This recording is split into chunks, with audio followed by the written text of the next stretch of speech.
fé é algo tão precioso. A fé é algo que nos leva mesmo para a presença de Deus. Numa das células, a gente estava conversando sobre evangelismo e nós falamos com os irmãos as dificuldades que nós tínhamos em evangelizar.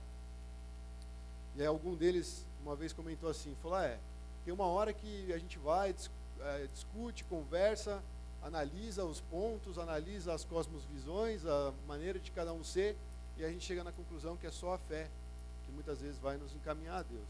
Como é que você vai explicar para o cara sobre a Arca de Noé? Quantos bichos couberam lá? Como é que fechou a porta e tal? E ele fala, é só pela fé. Então a fé é algo precioso. A fé é algo que Deus nos dá e nos leva a vivenciar a cada dia. Então, para nós cristãos que estamos há tantos anos caminhando, ou para você que é um novo cristão, você que de repente conheceu a Cristo há pouco tempo, viver a fé, ela tem que ser vivida com convicção. Convicção é uma palavra muito forte, irmãos, que nós vamos trabalhar mais para frente. E uma frase que a gente ouviu nesse retiro, eu quero ressaltar para os irmãos e também para aqueles que não puderam ir, compartilhar com vocês, foi uma frase do pastor David, que até hoje está queimando no meu coração, que é: o nosso grande problema é o tráfico de verdades não vividas. O nosso grande problema é o tráfico de verdades não vividas. E aí isso me faz pensar no tanto de material evangélico, o tanto de material cristão, o tanto de cruzadas que já foram feitas, mas as verdades muitas vezes estão só sendo proclamadas e não vividas. Então viver a fé com convicção tem a ver com viver a verdade. Tem a ver com você abraçar o propósito de Deus, o chamado de Deus, a eleição de Deus, e que a sua fé seja ativa a cada dia. Isso vai gerar um testemunho poderoso. Isso vai gerar uma transformação que a gente nem imagina. Eu vejo que se a gente pegar assim e fazer uma retrospectiva, eu tenho visto um outro cenário desde que eu voltei do sertão. Eu olho hoje para Pão, eu vejo um outro cenário. E eu creio que Deus tem levantado cada vez mais pessoas em oração. Não é só mais a questão de chegar no horário do culto, não é só mais a questão, eu tenho que dar meu dízimo, eu tenho que ir no culto. Não, são pessoas que realmente estão apaixonadas por Cristo, que querem abraçar a verdade, querem viver a verdade. E isso, muitos, quando a gente abraça dessa forma, com convicção, inclusive a gente está disposto a morrer pela verdade. Então a primeira pergunta que eu posso fazer para você: você estaria disposto a morrer por essa verdade? Você vai abrir mão da sua própria vida por um conjunto de valores? É muito séria essa pergunta.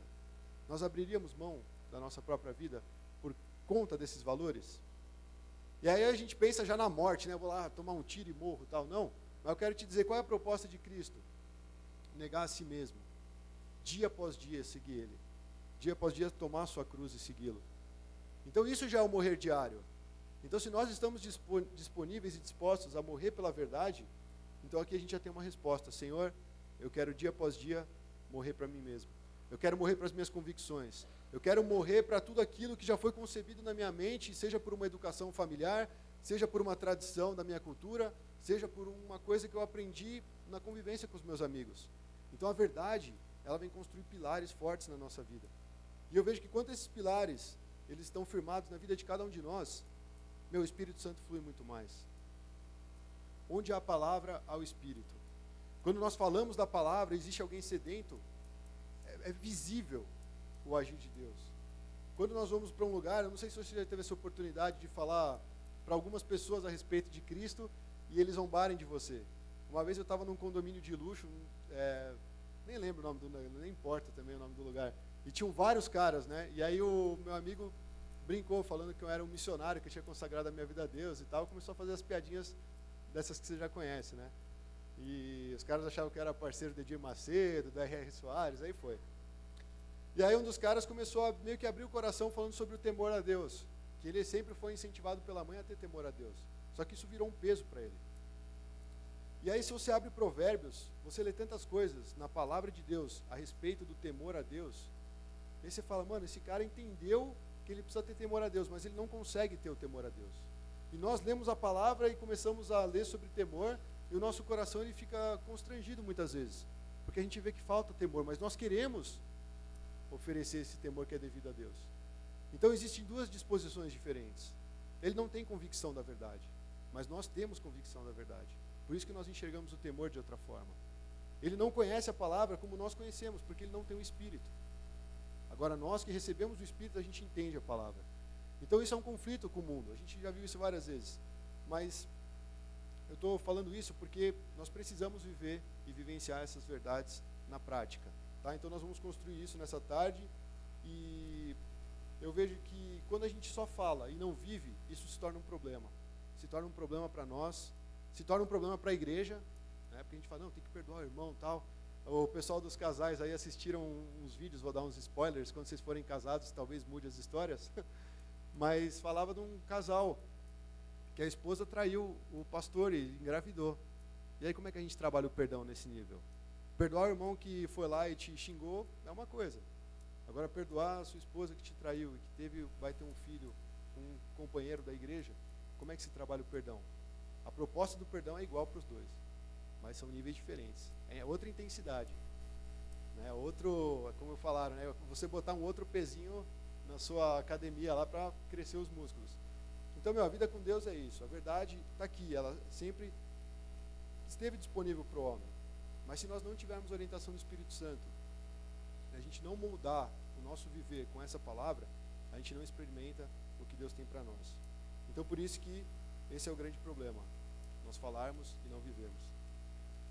Então, nessa mensagem eu quero incentivar cada irmão da Pão, a realmente viver a fé com convicção. Não ter medo de proclamar o Evangelho. Não ter medo de se posicionar. A gente vai falar muito sobre posicionamento. Se posicione onde você está.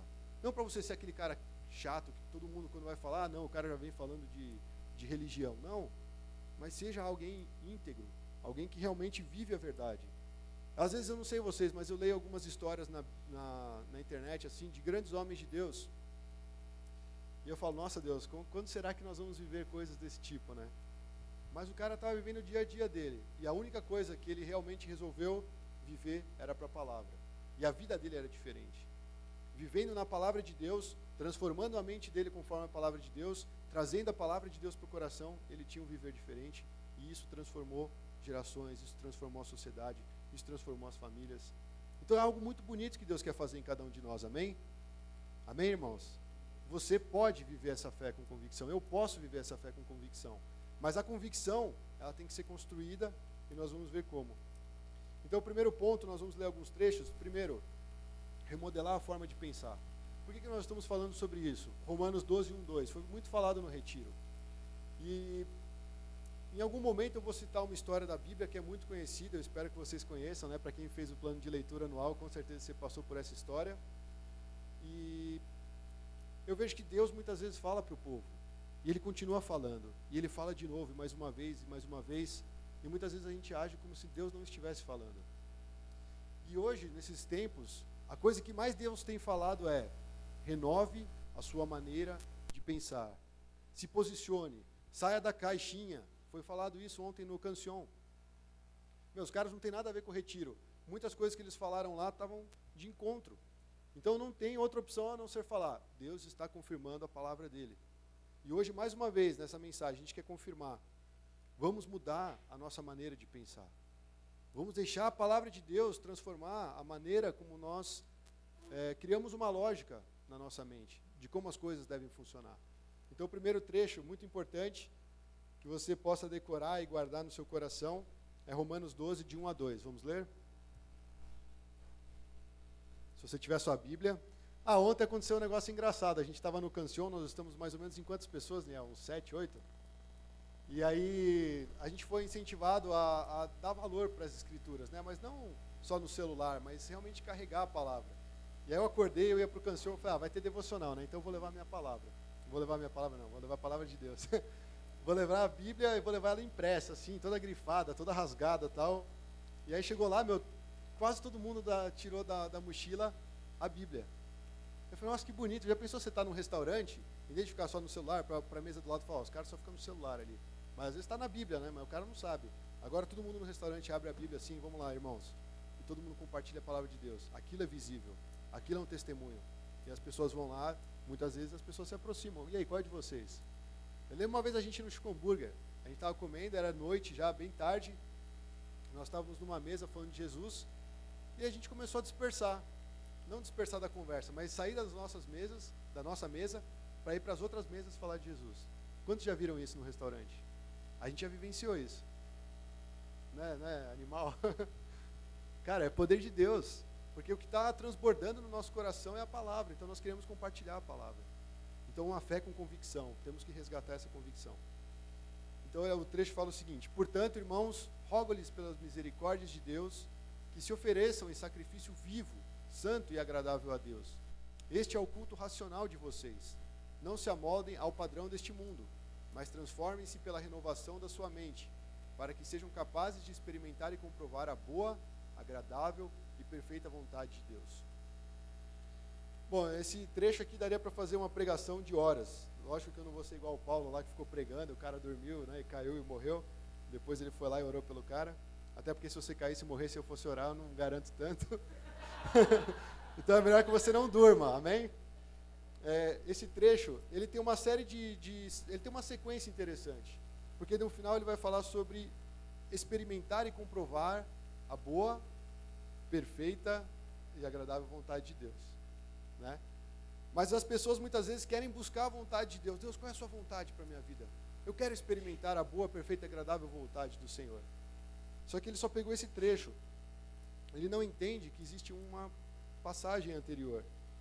E Paulo está falando o seguinte: eu estou rogando pelas misericórdias de Deus que vocês se ofereçam em sacrifício vivo, santo e agradável a Deus. Primeiro nós nos oferecemos ao Senhor. Primeiro nós vamos até o Senhor. E depois nós vamos conhecer a vontade de Deus, que é boa, perfeita e agradável.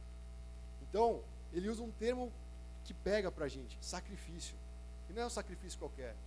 Não é de um monte de carne lá. Não, um sacrifício vivo.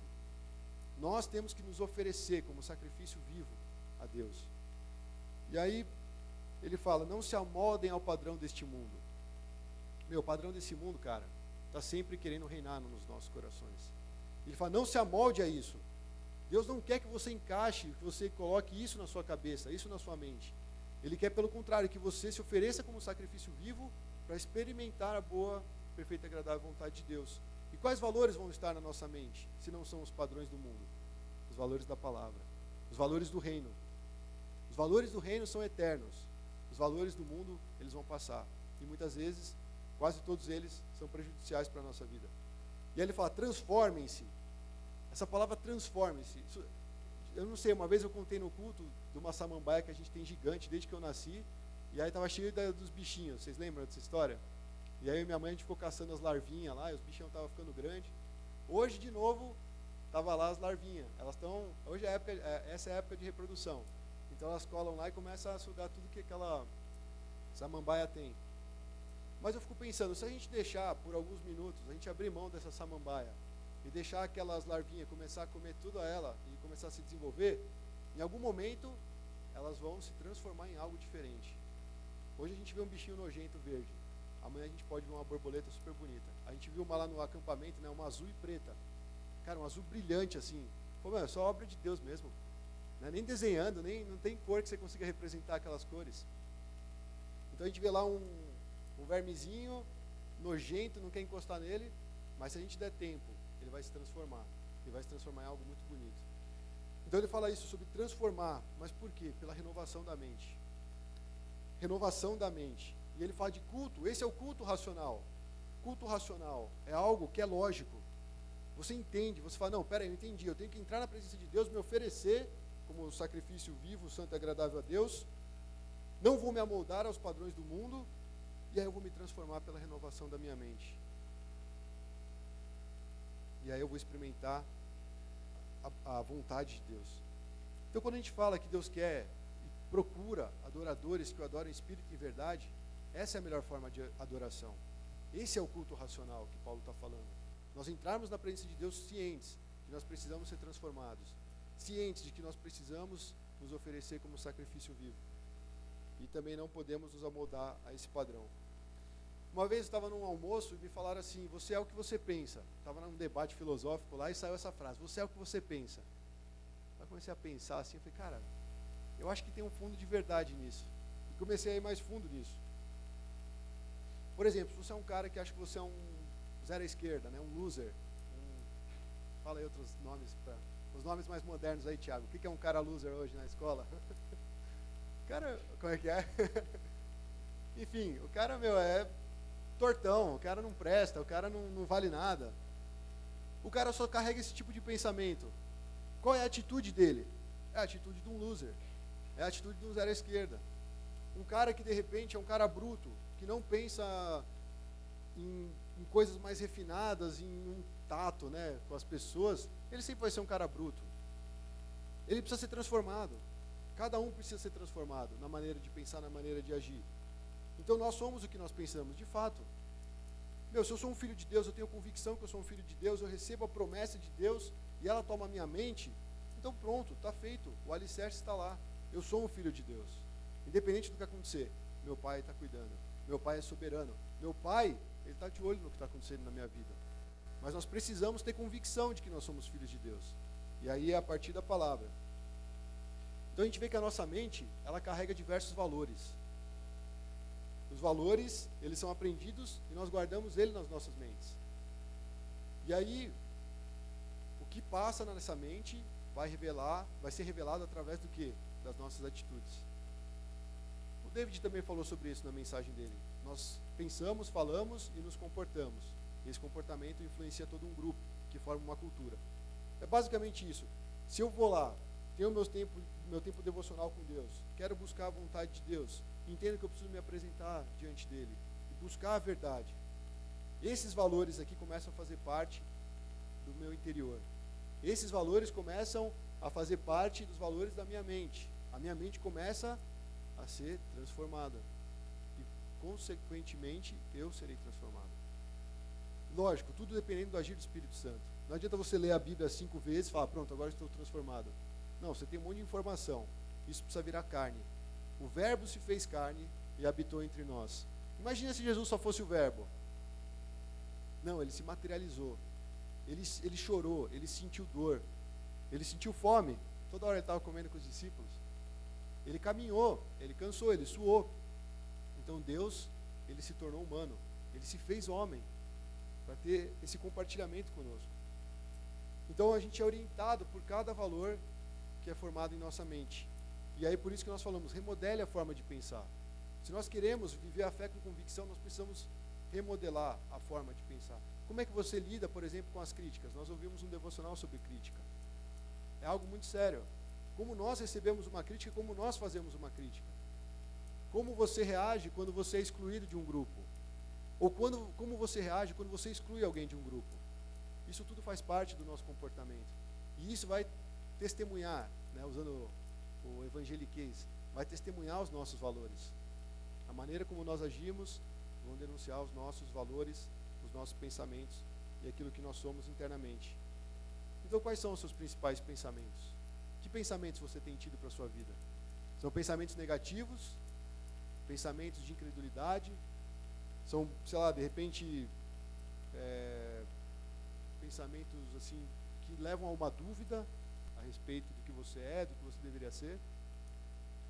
Nós estávamos conversando ontem lá na casa da Jane e ela falou sobre algumas coisas que nós vamos nos levantar para orar. E uma das coisas que a gente percebe que existe muito, não só na Pão, mas normalmente no meio onde tem muitos seres humanos, é a crítica. E às vezes a crítica ela vem sem uma solução. Ah, tá ruim. Meu amigo, o que tá ruim? Não, tá ruim, cara. O que tá ruim, mano? Explica. Não, tá ruim. E acabou, tá ruim, aceita aí, tá ruim, muda. Mas vou mudar para onde? Para mim tá bom, o que eu tenho que mudar? E fica aquele conversa de louco, né?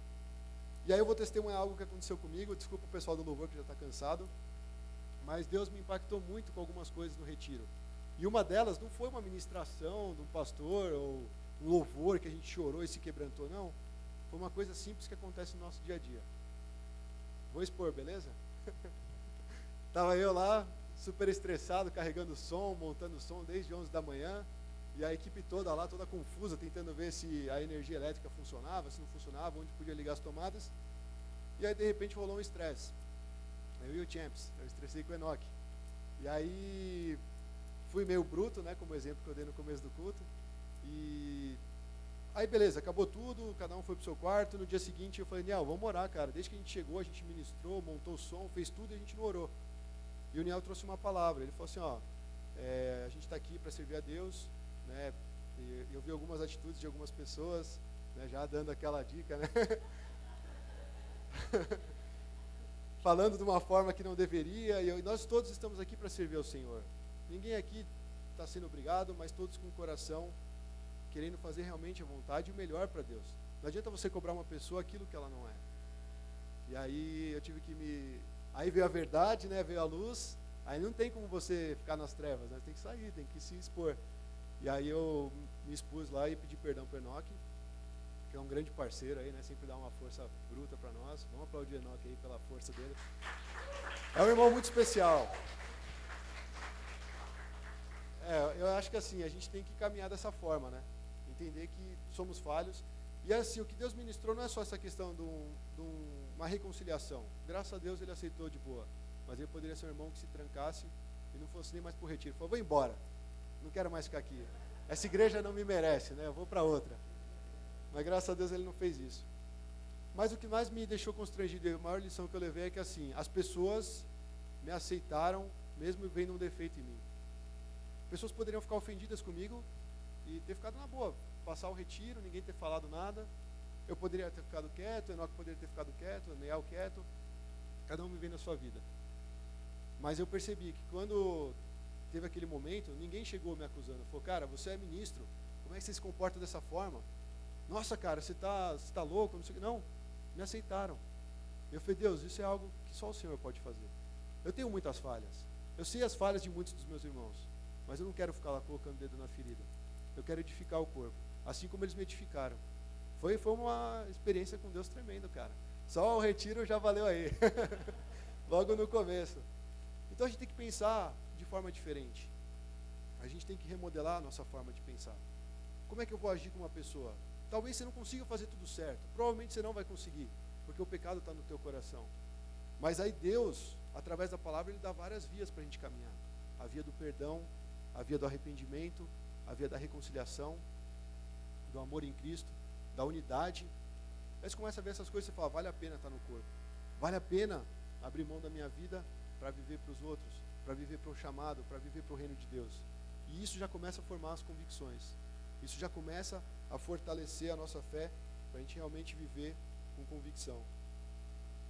Uma época que eu estava, antes de eu me converter, glória a Deus, eu estava numa depressão muito profunda. Uma pastora virou para mim, não tinha mais o que aconselhar, não tinha mais o que falar. O que ela fez? Falou a palavra de Deus. Ela falou assim, sempre que vier um pensamento podre na tua cabeça, eu estou usando o meu linguajar, tá? A pastora não falou dessa forma. Sempre que você pensar algo podre, vai em Filipenses 4:8. Aí está na tela também.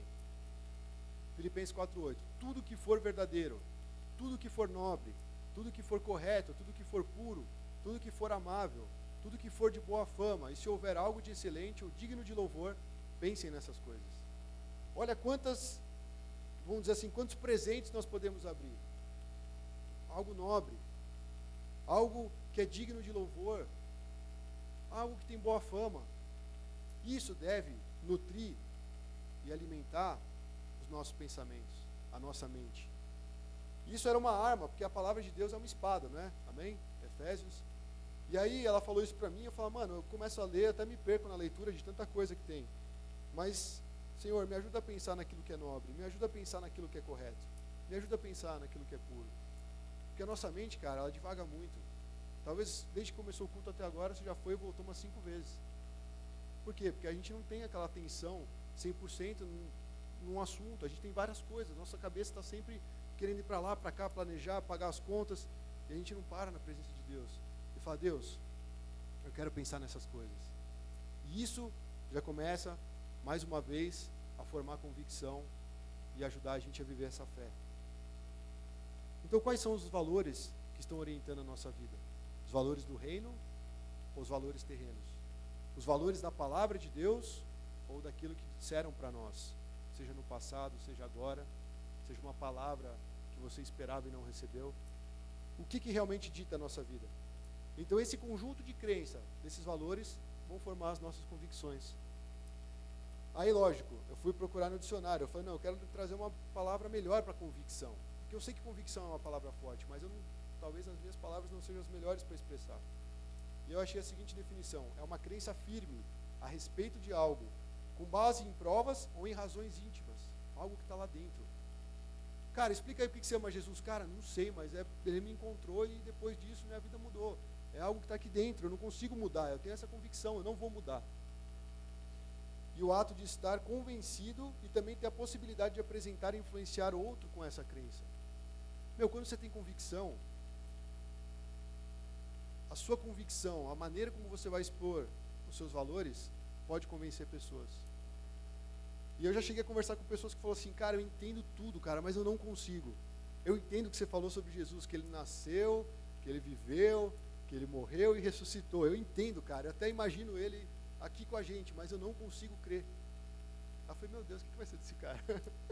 Mas, a gente tem essa possibilidade de viver essa fé com convicção. E a convicção, ela mexe não só com a nossa vida, mas com a vida do próximo. De repente, por que é importante uma célula? Cara, minha vida está um lixo. Minha cabeça, não consigo me concentrar no trabalho, não consigo me relacionar com a minha esposa, com a minha família. Está confuso. Você vira para o irmão, às vezes ele está lá se nutrindo na presença de Deus. Ele vai estar orando por você. E aquela convicção que ele tem em Cristo pode levantar a sua fé. Porque ele está recebendo de Deus, ele não está passando a tribulação que está passando. Mas ele vai ser um auxiliar na sua caminhada. Quantas vezes já aconteceu isso comigo? Eu lembro direitinho, uma vez na casa do Niel, há muitos anos atrás, lá na casa onde seus pais estão ainda. O Jorginho era o líder de célula. Eu não sei o que aconteceu, que todo mundo começou a chorar. Tinha um que estava meio mal lá. E aí alguém abriu na palavra falando assim, chorar com os que choram. Cara, todo mundo começou a chorar. E não foi algo de emoção, foi algo de Deus. Foi algo do Espírito. Para ministrar aquela pessoa que estava triste. Também teve momentos de célula que a pessoa não parava de chorar e todo mundo tentando falar um monte de coisa. E Deus fala, cara, deixa aí de molho, deixa que eu cuido. Não adianta falar muita coisa nesse momento. Então, o Espírito Santo, ele move no corpo. Ele move onde está, 2 ou 3 reunidos no nome dele. Então, essas convicções, elas nos fazem e nos impulsionam a viver a fé da forma que Deus quer. Hebreus 11:1, um trecho muito famoso. A fé é a certeza de coisas que se esperam e a convicção de fatos que não se veem. Cara, mas como é que você sabe que Jesus vai voltar? Cara, eu tenho convicção. Não sei quando. Graças a Deus que eu não sei, porque senão seria um falso profeta. Que tenta, né? Só o Pai sabe quando Jesus volta. Jesus vai voltar. E essa é a minha convicção. Esse é o meu valor. Se eu me guardo para um casamento ou para um relacionamento, é porque eu tenho a expectativa de que esse Cristo vai voltar. E um dia eu vou prestar contas a Deus. Se eu não roubo no imposto de renda, é porque eu tenho a convicção, eu tenho um valor formado, porque a palavra fala para não fazer isso. E assim vai. Convicção. Não se dobrar ao que o mundo vai cobrar você. Principalmente os jovens que não estão na faculdade ainda. Saiba que tempos de tribulação virão. Mas Jesus venceu o mundo, irmãos. É verdade. Todos aqui já passaram por isso. Todos estão vivos, saudáveis, bem. Mas foi preciso confrontar valores. Foi preciso alicerçar a palavra de Deus no coração para passar por esses tempos. Então, eu lembro também, a gente teve um exemplo da Charity, que fala, né, o nome dela, que ela é uma menina muito competente no trabalho, acho que ela trabalha na área de moda, pelo que eu entendi, né? E a empresa que contratou ela tinha falado quais eram os estava estabelecendo alguns termos para dizer, sim, eu posso trabalhar nessa empresa. E acho que um dos termos é que ela não queria faltar ao culto de domingo e nem, acho que, num tempo de intercessão que eles tinham. Muito bem, a mente dele está renovada. Quarta, sexta e domingo, certo? Olha que bênção. Prioridade na vida dela. Ela falou, não, o tempo que eu tenho para buscar Deus é a célula, é a reunião de oração e é o culto dominical. Eu não vou abrir mão disso. Meu trabalho vai começar a tal hora e vai terminar até tal hora, e depois disso eu faço aquilo que eu creio que Deus quer que eu faça. Estabeleceu. Só que o que acontece? Quais são os valores do mundo? Vamos ganhar mais dinheiro, vamos trabalhar mais, tem que produzir mais. Tem nego passando na nossa frente, vamos correr atrás. E vem aquela cobrança. Obviamente que ela não chegou e falou, não, eu tenho convicção pura que Deus não quer que eu faça isso, eu vou abrir mão disso. Mas ela foi confrontada. Provavelmente aquilo lá começou a machucar ela. Falou, pô, eu propus que eu não queria faltar nesses 3 compromissos. E eu vou começar a abrir mão uma vez, 2, 3, 4. Daqui a pouco eu já não tenho mais o compromisso que eu tinha antes. Eu senti isso na pele, irmãos, na época que eu estava na agência de publicidade. Eu falei, eu só não trabalho domingo e quando eu tiver um projeto missionário, eu quero ir, porque meu coração está em missões. E aí, primeiro primeiro ano, beleza, segundo ano foi mais ou menos, o terceiro já, não vai dar para você ir no projeto missionário, vai ter que cobrir aqui e tal. Aí comecei a pensar, falei, gente, tá errado, cara. Se eu estou trabalhando para ganhar dinheiro, para servir a Deus, e o trabalho está tomando mais meu tempo e meu dinheiro do que a obra de Deus, então algo está errado. Então a matemática não bate. Por quê? Porque a minha convicção é que eu trabalho para servir ao reino. Eu não sirvo ao reino para trabalhar e ganhar dinheiro. É o oposto, é uma mudança de pensamento. É uma formação de novos valores, de novas crenças. Então isso tudo, esse exemplo dela, comunica muita coisa.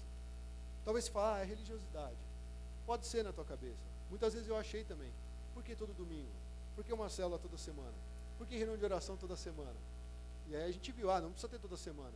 Então a cada 15 dias. Aí foi a cada 15 dias. Gente, está pesado, uma vez por mês. E aí chegou tempo aqui que não tinha nem reunião de oração. Ela falou, qual é o propósito de uma igreja se ela não ora? Mas ora em casa. Você chama os 50 negros da igreja para a tua casa para orar? Não. Então vamos orar juntos. Isso, a gente vê o poder de Deus. A gente já experimentou, irmãos. E Deus tem muito mais. E aí a gente começou, não, gente, vamos voltar uma vez por mês. Aí começou a ter uma vez por mês. Não, irmãos, a cada 15 dias. E agora, se Deus quiser, vai voltar a ter uma vez semanal. Para quem puder, a gente não quer obrigar, mas se você sentir no coração, esteja aqui para orar conosco. É algo que vai mudar a realidade. Algo no mundo espiritual vai ser feito. Não porque nós estamos orando, nossa, e Deus tem misericórdia e peninha da gente. Não, porque Deus vai agir através dessas orações. Essa é a convicção daqueles que estão querendo voltar a ter esse momento de oração. Inclusive agora, antes do culto, a gente teve essa proposta. Vamos chegar mais cedo. Vamos começar a orar, mesmo que não tenha ninguém aqui no culto. E aí começamos. E ali o culto já começou. E fluiu, e é bom. E nós queremos não fazer isso como obrigação, com algo que vai nos... não algo penoso, mas que seja algo prazeroso, de nós estarmos na presença de Deus. Enfim, esse é só um ponto, né? Então, eu vejo que a Charity e tantos outros cristãos, inclusive aqui, muitos se posicionaram já. Falei, eu podia comprar um carro, mas não, cara, eu quero abençoar tal vida. Não, eu podia estar, talvez, indo para um emprego que eu ganhe mais, mas aí eu vou abrir mão de estar com a minha esposa, então eu não vou para esse emprego, eu quero estar com ela. O meu maior ministério é edificar meu lar. Deus vai me cobrar isso. Eu vou prestar contas. E eu quero que Deus me ensine a cuidar do meu lar. Então ele opta, por quê? Porque tem convicção. Então a nossa convicção, ela traz uma mensagem poderosa para quem está vendo. Ela comunica algo, as convicções, ela vai comunicar algo para as pessoas. E isso significa que nós temos um posicionamento visível. De novo, Deus tem falado muito sobre posicionamento. Posicionamento nas adversidades. Posicionamento diante de inimigos, vamos dizer assim, daqueles que querem te atacar, de confrontar. Como você se posiciona? Tudo isso vai de acordo com os valores que você está estabelecendo na mente. Por isso que nós estamos falando, remodele a sua forma de pensar. Eu não vou ler o trecho, mas anotem. Jeremias 35. Esse é o exemplo que eu falei que ia dar. Em Jeremias 35 tem uma história que é no mínimo intrigante. Jeremias cansou de falar para o povo, pessoal, se humilha, para de idolatrar outros deuses, corre para os braços do Senhor, senão vai vir algo ruim, algo mal vai acontecer, a nossa nação vai sofrer o exílio, nós vamos ser transportados da nossa terra e viver numa terra estrangeira. E Jeremias cansava de pregar isso para o povo se arrepende, povo volta para Deus, povo faz o devocional, povo vem na reunião de oração, e Jeremias estava perdido. E aí Deus falou para ele assim, faz o seguinte, chama os filhos dos recabitas, vai até o templo e oferece vinho para eles. Deus permitiu, pode oferecer um vinhozinho lá, na minha casa para eles. Aí chamou os recabitas, eles vieram, e naquele momento, Deus falou para o Jeremias, pode oferecer para ele o vinho que eu propus. E aí Jeremias pega as taças, serve as taças, e fala, aí galera, pode desfrutar desse vinho aí. Deus que está mandando dar para vocês. É de Deus, cara. Esse vinho foi Deus que mandou dar para vocês. Olha o que eles falaram. Versículo 6 do capítulo 35. Não bebemos vinho, porque Jonadab, filho de nosso pai Recabe, ordenou-nos. Nem vós e nem os vossos filhos jamais beberei vinhos. E aí no versículo 8. Obedecemos ao nosso pai em tudo quanto nos ordenou. Jamais bebemos vinho durante toda a nossa vida, e nem nossas mulheres, filhos e filhas. Ninguém bebia vinho. Mas o que Deus quer ensinar com isso? para você não beber vinho. Não, não é isso. Deus, no versículo 12, fala para Jeremias. E ele vai falar o seguinte: diz aos homens de Judá, diz ao pessoal de Jerusalém, diz ao meu povo.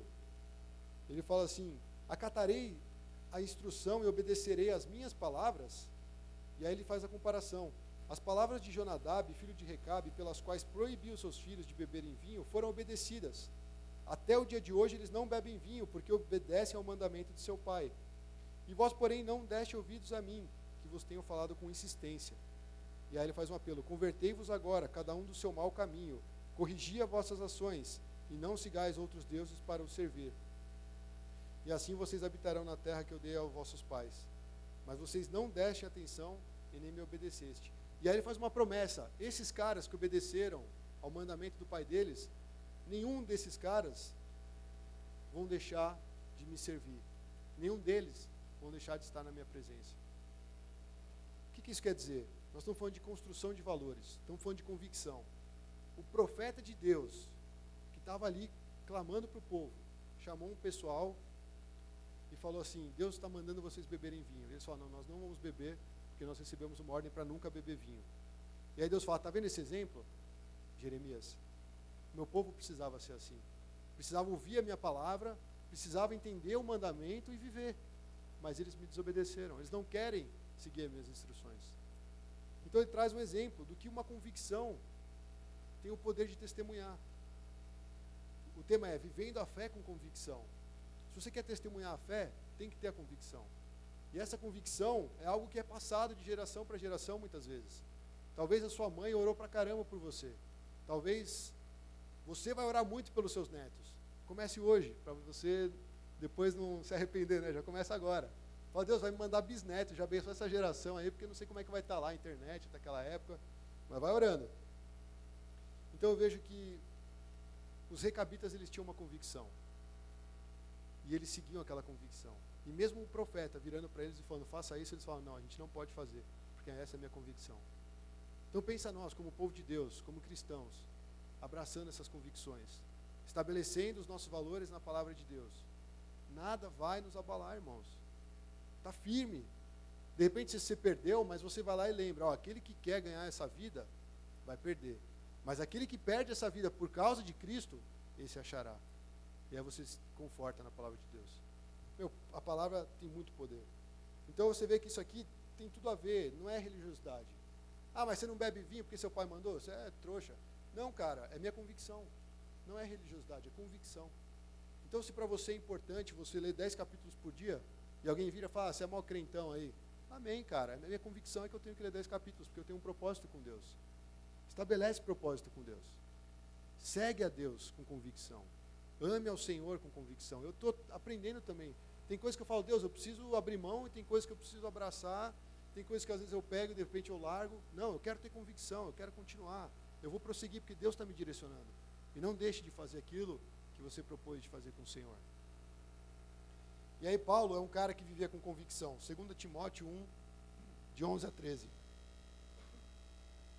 Deste evangelho eu fui constituído pregador, apóstolo e mestre. E por essa causa também sofro. Ele sofria por causa do evangelho. Mas não me envergonho, porque sei em quem tenho crido. Ele sabia quem era Jesus. Ele falou: não me importa de sofrer pelo evangelho, porque eu sei em quem eu tenho crido, e eu estou bem certo de que ele é poderoso para guardar o meu depósito até aquele dia. Retenha com fé e amor em Cristo o modelo da sã doutrina que você ouviu de mim. Ele está falando para Timóteo. Ele está falando: Timóteo, você que resolveu seguir a Deus, cara, você vai ter tribulação. Você vai passar por momentos difíceis, assim como eu estou passando. Mas eu não me envergonho, porque eu sei em quem eu tenho crido. E eu sei que eu tenho convicção que ele vai guardar o meu bom depósito até aquele dia. Nós temos essa convicção de Paulo. Ele estava discipulando um jovem que estava assim, talvez, de saco cheio. Ele falou: não, mano, eu vou chutar o balde. Não, agora eu desisto, agora não tem jeito. Deus não tá me ajudando. E aí Paulo fala: não se importe de sofrer pelo evangelho. Porque com certeza essa convicção vai ter retorno. Com certeza Deus está com você. Você sabe em quem você crê. Não abre mão dessa fé. Isso é algo que só pode ser construído no seu quarto. Você e Deus. Qualquer um pode chegar aqui, pegar o microfone e ensinar a Bíblia, mas se isso não entrar no teu coração, você não tiver sede de continuar se nutrindo da palavra de Deus, esse alicerce não vai ser construído na nossa vida. Então busque o Senhor. Essa palavra é muito séria, busque o Senhor. E aí nós vamos para o segundo ponto, a gente pode experimentar a boa, perfeita e agradável vontade de Deus de forma prática. Como experimentar a vontade de Deus? Isso sempre foi uma coisa que me intrigou. Eu falei, como é que eu sei qual é a vontade de Deus? Não sei se você perguntar isso para você. Deus, qual é a sua vontade para a minha vida?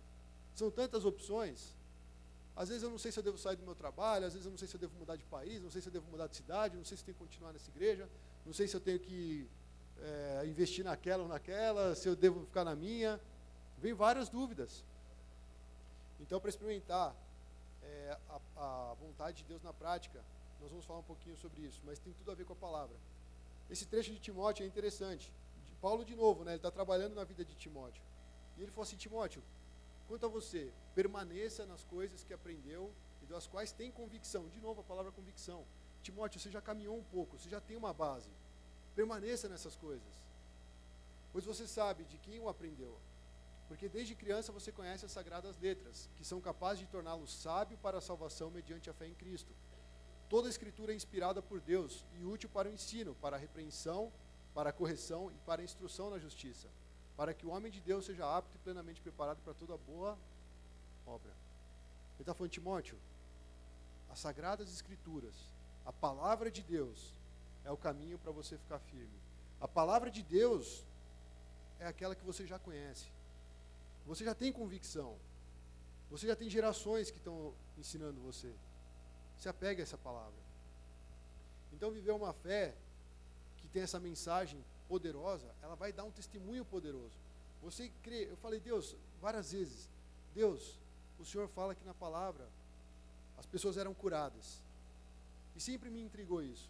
Deus, se eu for orar para uma pessoa, como é que eu não consigo crer que ela pode ser curada? Isso é o quê? Um pensamento filosófico na minha cabeça? Não.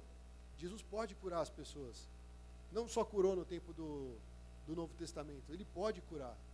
Mas e como é que está a minha fé, minha convicção para orar por aquela pessoa para ela ser curada?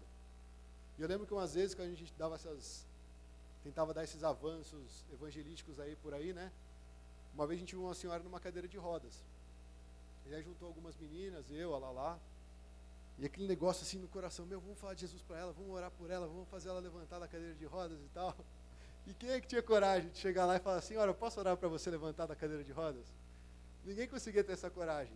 Mas aí, eu lembro que ela foi ao banheiro e as meninas foram atrás. E estava demorando. Eu falei, cara, será que a menina levantou? Porque eu não podia entrar no banheiro feminino, né? Então eu ficava esperando lá fora, só orando. De repente voltou, meio que todo mundo chorando assim e tal. Ele falou, não, ela aceitou Jesus. Eu falei, mas ela não foi curada? Não, cara, mas ela aceitou Jesus. Mas eu devia ter orado para ela levantar da cadeira de rodas. Cadeira de rodas é o menos importante, ela está na eternidade e tal. Foi legal esse discurso, mas eu ficava falando, Deus, nós somos o povo da Bíblia. Sabia que os muçulmanos nos conhecem assim? O povo do livro. Está escrito no Alcorão, o povo do livro. São os cristãos. Eu falei, a gente é reconhecido pela palavra de Deus. E se eu não creio que a palavra tem poder, como é que eu vou pregar essa palavra? Isso é um conflito, irmão. A gente pode orar e, sei lá, antes, pessoal, quem está com dor de cabeça? Vamos orar, o Senhor vai te curar. Na hora passava a dor de cabeça. Beleza, dor de cabeça Deus cura. Agora as outras coisas não. Então, eu estou trazendo isso para pensar nessa questão da fé. Uma fé com convicção. Eu sonhava assim quando eu era moleque, talvez mais novo que o Tiagão aí. Eu falava, Deus, eu quero um dia chegar e, não ter medo de sair pregando e orando e curando e batendo no Espírito Santo. Eu tinha essa sede, né? Só que aí você vai ficando meio xarope na caminhada. Você fala, não, Deus é bom, Deus vai abençoar essa pessoa, não preciso falar com ela, eu vou orar para Deus abençoar. E você começa a ficar um pouquinho de fora. Não que você vai ser o protagonista da história, Cristo através de você. Mas aquela fé de ousadia, de pregar o evangelho. Fala, mano, aquele cara lá, barbudo, com turbante na cabeça, eu não sei o que ele é, mas eu vou lá falar de Jesus para ele. E aí você chega lá e trava um debate interessante com aquela pessoa. Mas você crê que o Espírito Santo está com você. Uma vez 2 mormons vieram me abordar. Cara, eu tremi na base, mas eu tinha um pouco de ousadia ainda. E aí eu comecei a falar da palavra para eles, né? E eles tinha uma hora que eles não conseguiam debater, mas eu comecei a ficar em dúvida também. Eu falei, Deus, será que tudo que eu estou falando está sendo verdade? Está sendo algo que está entrando no coração deles? E a primeira coisa que eu fiz chegando em casa foi abrir a Bíblia e começar a procurar todos os versículos que eu tinha recitado. Eu falei, Senhor, se eu recitei alguma coisa errada, me perdoa, mas deixa eu confirmar aqui. palavra de Deus tem que habitar ricamente onde? Nos nossos corações. Transformar a vida, a gente fala sobre mudança de mente. Mas o coração e mente é algo muito próximo. Tem a ver com convicções, tem a ver com sentimentos, tem a ver com o seu ser. Tem a ver com o nosso ser. Então, se a gente colocar essa palavra em prática, a gente vai experimentar a vontade de Deus. Amém? Praticar a palavra. A gente vai experimentar dia após dia a ação de Deus na nossa vida. Então, por exemplo, você fala, não, eu tenho fé na pessoa de Deus. Eu sei que é o Pai, o Filho e o Espírito Santo. Depois você fala, não, eu também creio nas promessas de Deus, que é a palavra de Deus, né? Porque se você crê que existe um Deus, você crê que Deus fala e você crê na palavra dele. E a questão da fé na vontade de Deus? A vontade de Deus, ela é o quê? Boa, perfeita e agradável. Você crê que a vontade de Deus é a melhor coisa que você pode viver nessa terra? Porque isso é algo que vai mexer muitas vezes na nossa convicção. Porque a gente tem que crer, a gente tem que ter fé que o plano de Deus é maior que o nosso. A gente tem que ter fé que esse Deus que a gente crê é soberano e que Ele está conduzindo a nossa história. Eu não sei se está falando muito fundo para você, eu vou tentar ser um pouquinho mais claro. Às vezes a gente sonha coisas para a nossa família, a gente sonha coisas para o nosso ministério, até para a nossa vida pessoal, mas aquelas coisas não acontecem. Aí eu te pergunto, você crê que a vontade de Deus é boa, perfeita e agradável? Você crê que aquilo que está vivendo não é a vontade de Deus? Sabe, são coisas que a gente tem que pensar. Até mesmo quando nós não estamos passando por algo favorável, aquela pode ser a boa, perfeita e agradável vontade de Deus. Eu leio Jó, cara, não tem como você me explicar outra coisa. Jó passando todo o aperto que passou, perdendo família, perdendo riqueza, perdendo seus bens e até mesmo a saúde. E ele continua íntegro com Deus ali. Talvez um pouquinho amargo, mas ainda assim, Deus, não é possível que vai terminar assim minha vida. E aí Deus depois responde de uma forma super linda para ele. Mesmo na dificuldade, essa pode ser a boa, agradável e perfeita vontade de Deus, e não significa que vai terminar aí, amém? Deus tem muito mais. Isaías 55 vai falar, os planos dele são maiores que os nossos, os pensamentos de Deus são maiores que os nossos, são mais elevados. Então Deus tem algo grande para nós. Eu não digo de conquistas terrenas só, mas de nós realmente vivermos essa palavra e podemos talvez experimentar em cada situação a vontade de Deus. Eu vou dar mais 2 exemplos para finalizar. Não, na verdade são 3, desculpa. É rápido, tá? Vocês lembram de Davi e Saul? Quem que ia ser ungido rei segundo a vontade de Deus? Davi. E quem é o infeliz que estava perseguindo Davi? Saul. Saul tinha o Espírito de Deus? Não, o Espírito de Deus tinha se retirado de Saul. E falou, você não vai mais governar sobre o meu povo. Eu vou escolher alguém segundo o meu coração. E aí, em determinado momento, Davi encontra Saul numa posição desfavorável, vamos dizer assim. E ele poderia ter matado Saul. O que ele fez? A pressão de todo mundo é Davi, é agora, essa é a hora. Vai viver a boa, perfeita e agradável vontade de Deus, mata esse cara. Meu, imagina o Davi, cara. Ele falou, posso ser rei agora. Meu exército inteiro, todo mundo que está a meu favor, está me pressionando para eu fazer isso. Mas qual era a convicção de Davi? Eu não posso tocar em alguém que é ungido de Deus. O dia que Deus quiser, Ele vai me colocar no trono. Mas não vai ser dessa forma. Mano, Davi é louco, cara. Todo mundo queria bater nele. Ele fala, que isso, cara, você é doido? Você podia matar ele agora e já virar rei. E a gente ia ter paz, a gente ia parar de fugir. Esse cara ia largar a gente. Mas não, ele deixou Saul vivo. E foi uma vez só? 2 vezes. 2 vezes assim, que foi explícito, né? De repente poderia ter uma outra que ele também podia ter dado um chega para lá. Mas a palavra registra esses 2 momentos, e que Davi falou, não posso. O dia que Deus quiser, Ele vai fazer. E eu vou experimentar a vontade de Deus na minha vida. O terceiro exemplo, Atos 2. Os discípulos morrendo de medo porque Jesus sumiu. Ele foi para o túmulo, de repente o túmulo apareceu aberto. Aliás, vai ter um filme chamado, acho que Ressurreição, que vai falar sobre isso. Eu vi o trailer hoje, está no meu Facebook. Muito interessante. Eu falei, caramba, o negócio está acontecendo aí, né, no meio cinematográfico. E aí, cadê Jesus, gente? E começou a ter uma perseguição. E eles ficaram com medo, eles se retraíram. Falou, mano, vocês foram lá, vocês expulsaram o demônio, vocês falaram de Jesus, vocês viveram com Jesus, vocês comeram com Jesus e vocês estão se escondendo. Só que aí veio o Espírito Santo, aquele que Jesus falou que ia mandar. né? Fiquem aí até que eu mande o Consolador, e aí vocês vão ser minhas testemunhas. Em Atos 2 se cumpriu, e aqueles caras que estavam super medrosos saíram para testemunhar a fé. Inclusive, assim, ó, mano, não interessa se eu vou morrer hoje, mas eu quero te dizer que aquele que vocês mataram ressuscitou, e ele está vivo. E aí 3.000 se converteram. Pá. Meu, é poder de Deus, é alguém que tem convicção. Como é que foi estabelecida essa convicção na vida de Pedro, ou dos discípulos? A fé dele foi alimentada por uma verdade. A promessa de Deus não falhou, e ele experimentou a vontade de Deus. Esse era o segundo exemplo. Agora eu vou para o terceiro, e a gente vai encerrar. Esse exemplo que eu vou dar agora, ele não é bíblico, oh, misericórdia, irmão. Ele aconteceu nos nossos tempos, e eu estava pesquisando sobre ele, não sei porquê, mas eu fiquei impressionado em ser algo tão precioso para passar para os irmãos. E é um pouquinho parecido com o que a Charity viveu, mas talvez num nível muito mais volumoso. Né? Não sei se vocês conhecem, tem uma foto aí do rapaz. Todos conhecem esse cara aí? Conhecem? Sim? Não? Alguns conhecem, né? Sabia que ele era um missionário escocês? Ah, legal, mais um missionário, vai falar de um cara que vivia para Deus e tal. Mas ele não era só um missionário, ele era muito mais que um missionário. Vocês conhecem o filme Carruagens de Fogo? O Mr. Bean até fez uma paródia ali, né? Não sei se foi em alguma Olimpíada tal, que ele fica tocando um tecladinho lá. Lembrou o Julei tocando ali?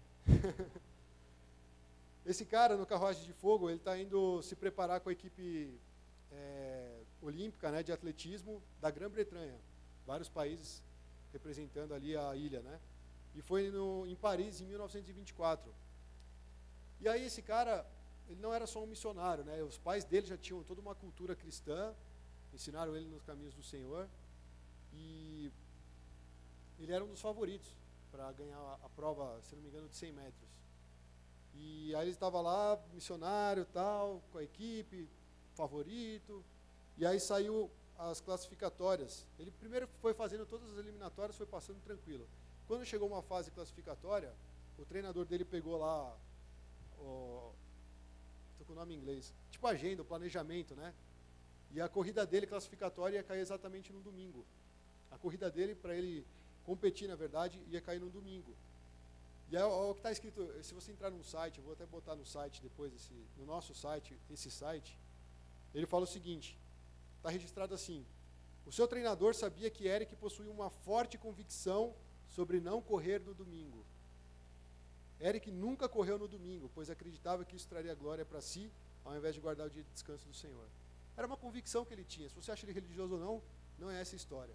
A história é que ele era um cara que ele falava assim, domingo é dia do Senhor. Não vem me atormentar, não quero treinar. Eu vou treinar segunda, terça, quarta, quinta, sexta e sábado, mas domingo é o meu dia de descansar no Senhor. E ele falou, não vou. Imagina, cara, o cara era favorito de uma potência mundial. É igual o Neymar falar, cara, eu não vou para a final da Copa. Todo mundo, como assim, Neymar? Não vou, cara. Vai estar o Zúñiga lá, ele vai me dar uma... Não, o dia que a Colômbia chegar na final, pelo amor de Deus, o negócio está ruim mesmo, né? Mas é igual você pegar um cara e falar assim, não, o cara é o maior potencial. O cara tem chance de trazer uma medalha para o orgulho do país. Ele fala, não, por causa do Senhor, eu não vou correr essa corrida. E teve uma pressão muito grande, teve discussão, mas no fim o que aconteceu? Eu ouvi vários relatos, né, mas uns dizem que um cara chegou para ele entendendo a situação e falou, então você vai competir no meu lugar os 400 metros. O cara meio que cedeu para ele. Outros falam que acabaram acertando que ele ia correr 400 metros, tipo, excluiu esse coadjuvante, né? Mas o fato é que ele foi correr os 400 metros, e um amigo inglês foi andando até ele um pouquinho antes da corrida, falou algumas coisas no ouvido dele e entregou um papel. E aí falou que ele estava indo se posicionar para correr, e aí ele pegou o papelzinho minutos antes de iniciar a prova e estava escrito assim, no livro antigo, na palavra de Deus, está escrito, honrarei aos que me honram, 1 Samuel 2,30. E aí ele correu os 400 metros e ele ganhou ouro. Não era a especialidade dele os 400 metros, ele corria 100 metros. Quem treina atletismo, eu nunca cheguei nesse nível, mas sabe que se você treina para 100 é 100, cara, você não consegue 400. Para você conseguir 400, você vai ter que competir com os caras que já estão treinando 400. Então, é algo assim, vamos dizer, seria improvável ele ganhar com a mesma facilidade que ele ganharia os 100 metros. E aí depois, não só ganhou o ouro, né, mas ele estabeleceu um recorde mundial. 47,6 segundos. E terminou 5 metros na frente de todos os seus oponentes. Mano, o Bolt é fichinha. Aliás, imagina o Bolt. Meu, o cara é a única medalha de ouro da Jamaica. O cara fala, não, hoje eu não vou competir, eu vou guardar o domingo pro Senhor. Os jamaicanos vão matar ele. Mas esse cara teve coragem de fazer isso. E aí perguntaram para ele assim, qual o segredo do sucesso para você correr daquele jeito, né? E ele respondeu, o segredo do meu sucesso na corrida de 400 metros é que corri os primeiros 200 o mais rápido que eu pude. Então, os outros 200, com a ajuda de Deus, eu corri mais rápido ainda. O cara testemunhou. Isso é uma vida com convicção. Fala, não me importa de ter perdido 100 metros, porque aquele dia eu estava descansando no Senhor, estava prestando culto ao Senhor. Mas nos 400, esse Senhor veio e apresentou, conforme a palavra dele, eu experimentei a boa, perfeita e agradável vontade, porque ele me honrou. Honrei ao Senhor e ele me honrou. Princípio, valores, convicções, uma vida de fé. E esse cara, o Lindell, ele foi missionário na China. Ele morreu na China. Assim, eu achei a história super legal, mas depois eu continuei lendo, eu falei, ele mudou com a família para a China, serviu como missionário, e acho que estava tendo uma guerra com o Japão, se eu não me engano, algum problema ali, sério, e ele mandou todo mundo para o Canadá, e ele ficou na China sendo missionário, e morreu lá. Eu falei, mano, esse cara deu a vida para Deus.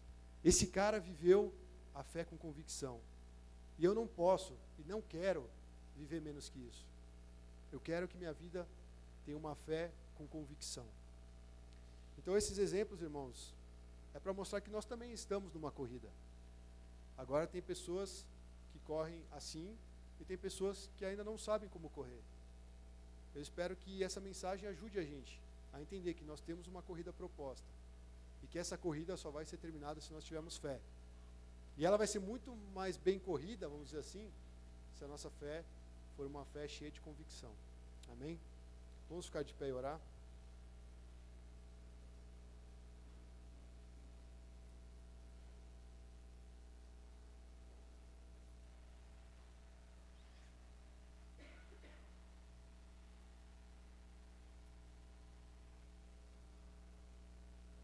Senhor, nós queremos nos apresentar diante de Ti, depois dessa mensagem, dessa ministração, e primeiramente agradecer pela Tua palavra, que é uma lâmpada realmente para os nossos pés, e ela vai iluminando o nosso caminho, Senhor.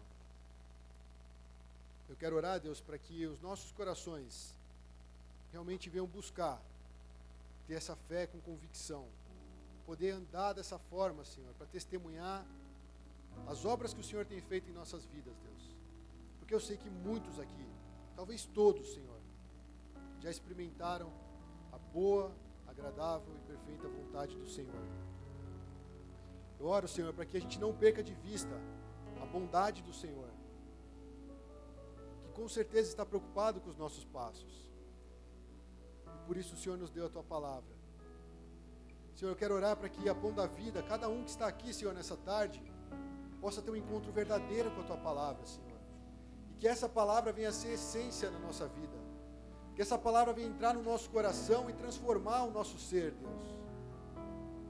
Nós falamos de mudar a mente, Senhor. Eu oro para que as mentes que estiverem cativas, que estiverem presas por algum pensamento que não vem do Senhor, que nesse momento o Espírito Santo venha trazer libertação.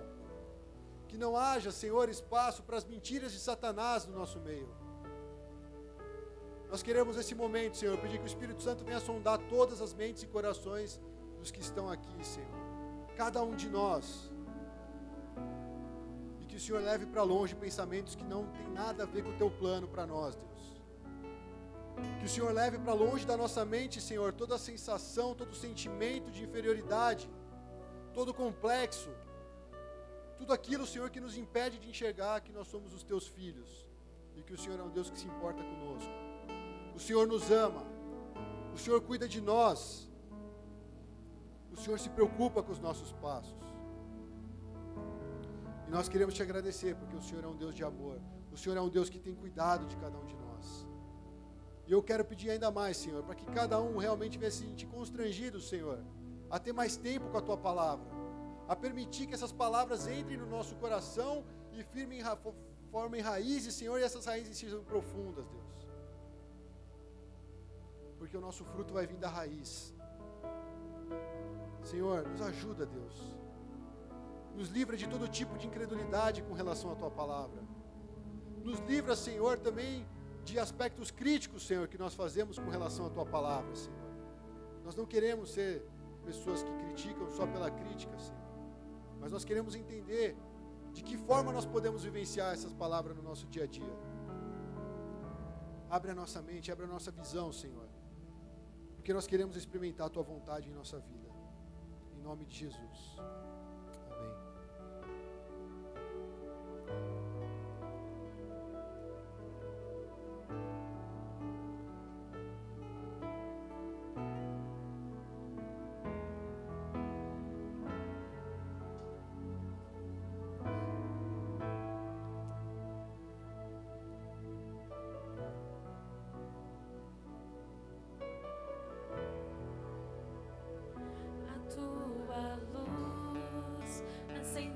Meu coração,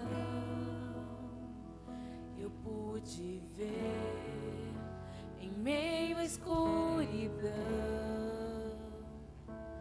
Tua presença, Tua fidelidade, graça, amor, me levantaram outra vez, me deram forças e prosseguirei.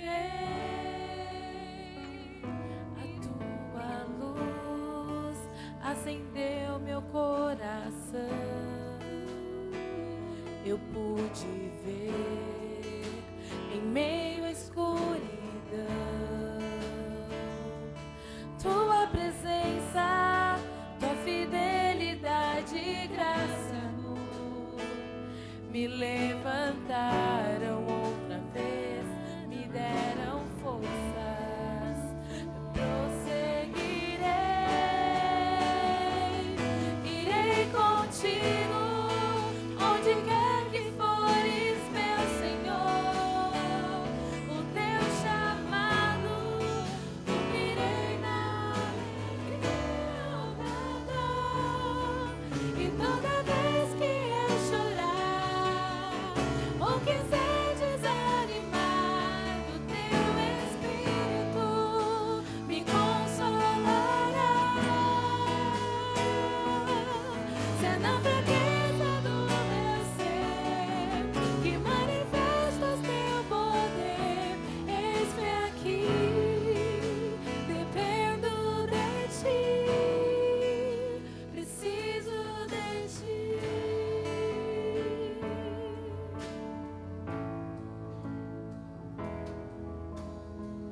Tua luz acendeu meu coração,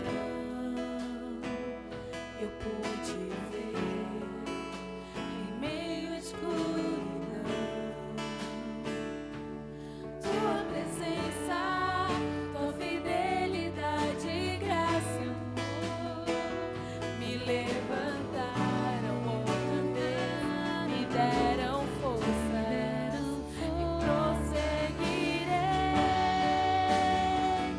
Irei contigo, onde quer que fores.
teu chamado, cumprirei na alegria ou na dor.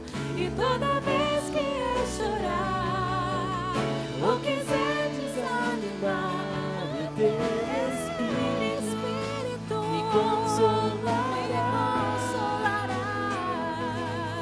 Se é na fraqueza do meu ser que manifestas teu poder, eis-me aqui, dependo de ti, preciso de ti.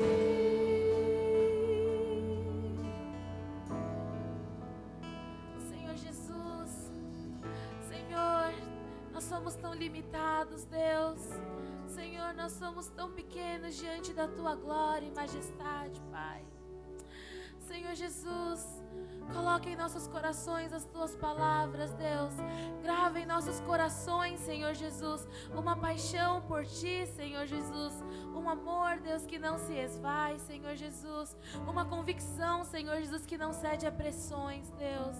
Senhor Jesus, nós somos tão falhos, Deus. A nossa fé é tão oscilante, Deus, mas nós clamamos a ti. Tem misericórdia de nós, Deus. Nos dá fé, Senhor Jesus, para acreditar que o Senhor é tudo que nós precisamos, Senhor Jesus. Que o Senhor é maior do que o nosso trabalho, que o Senhor é maior do que a nossa família que não te conhece, Deus. Que o Senhor é maior do que os nossos anseios de casamento, de emprego, de família, de sucesso, Deus. Senhor Jesus, nós queremos, Senhor, nós queremos ter um coração centrado em ti, Senhor Jesus. Não queremos que sejam meras palavras que saem das nossas bocas, mas queremos falar com todo o nosso coração, Deus, que eis-nos aqui, Senhor Jesus. Envia a nós, Deus.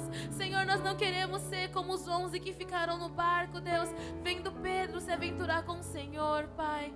Senhor Jesus, nós não queremos ser os 11 que criticam e não fazem nada, Senhor Jesus. Senhor Jesus, mas nós queremos tomar o Senhor pela mão, Senhor. Nós queremos viver muito mais contigo, Senhor Jesus.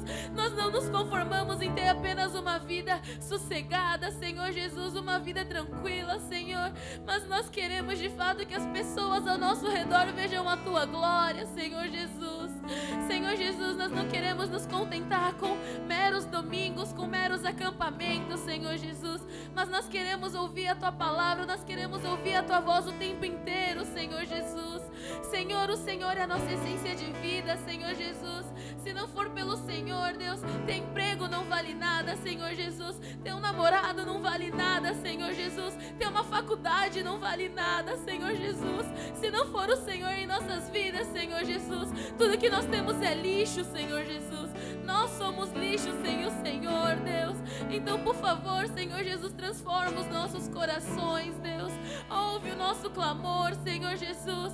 Desperta, Senhor Jesus, desperta os corações que há muito tempo já viveram experiências com o Senhor e se esfriaram, Senhor Jesus.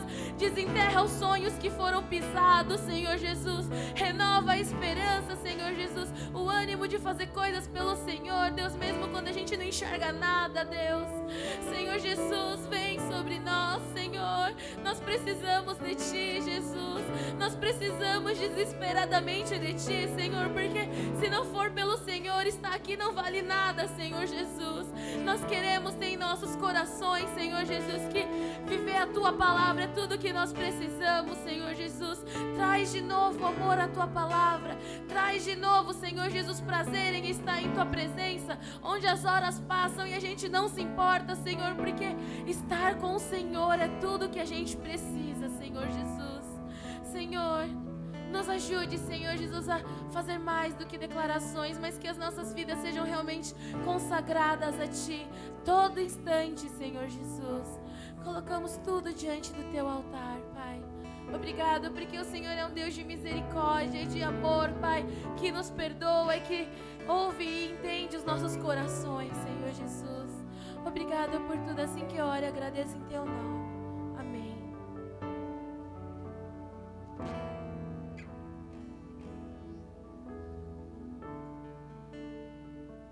Podem se assentar, irmãos.